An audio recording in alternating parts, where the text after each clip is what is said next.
Okay, we are back with the second part of 10.2, and we are going to be talking about reference angles. So reference angles are, it's a positive acute angle that's formed by the terminal side and the x-axis. So if we start with our angle in standard position, okay, remember here's the initial side, here is the terminal side.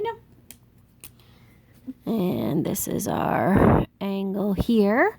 The reference angle is going to be this angle. Okay, so it's an acute angle. And remember, acute means it is between 0 and 90 degrees. So this is our reference angle here. Okay, the angle that is in pink. Remember, this is the terminal side. Here, this is the initial side, and of course we remember that this is the x-axis. Okay, so it's formed with either the positive or the left side. So first, it says that it is positive. Okay, so your reference angle will never be negative, always positive. Okay, it is also acute, which means it will not be larger than 90 degrees. It actually can be anywhere from 0 to 90 degrees. Sometimes it will be a right angle if it's right on the line. And it is made with the terminal side and the x-axis. So we're going to find the measure of the reference angle for each given angle.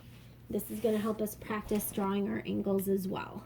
So the first one is 135. Okay, so when you are drawing the angle, you should be thinking to yourself, where am I going to put that 135 degrees? Okay, so the 135 is like 90 plus 45 degrees. So knowing that this is 90 degrees and this is 180, if this is 135, I can find the reference angle by taking 180 and subtracting 135, and that is going to be my reference angle. Okay, so the reference angle is 45 degrees. Okay, so it's from the terminal side to the x-axis.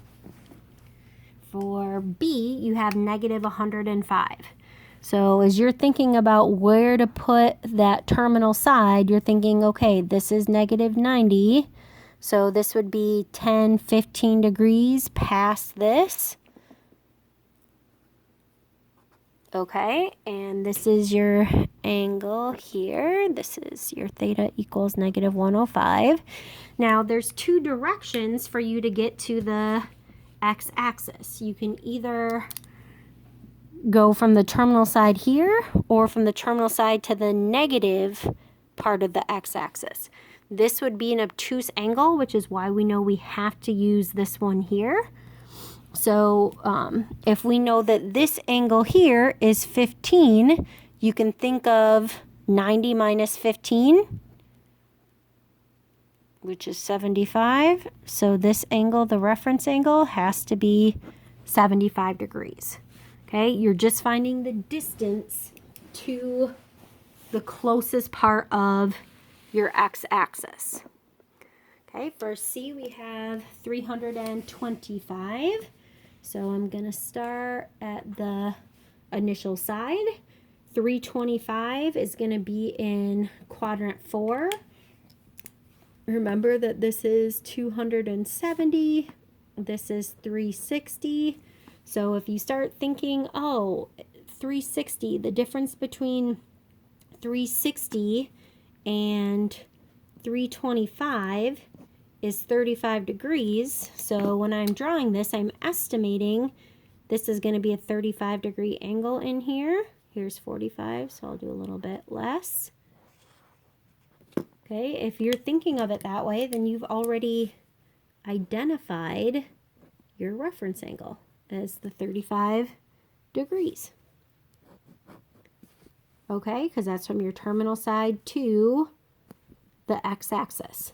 If you went from the terminal side to this x-axis, it would be obtuse. Now D says 50 degrees. Looks like part of that kind of got cut off there. And 50 degrees is in quadrant 1. This is a special case. So if you're in quadrant 1, here's 45, so a little bit more would be 50.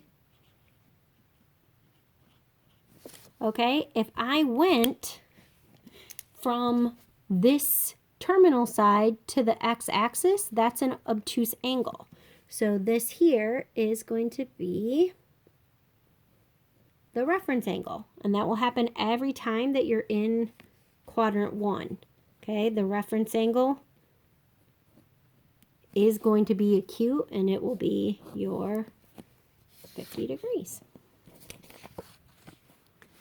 Okay, my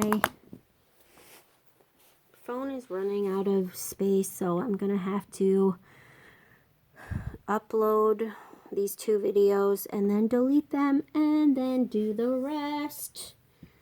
Good times. So there'll be 3 videos, and I'm sorry. Bye.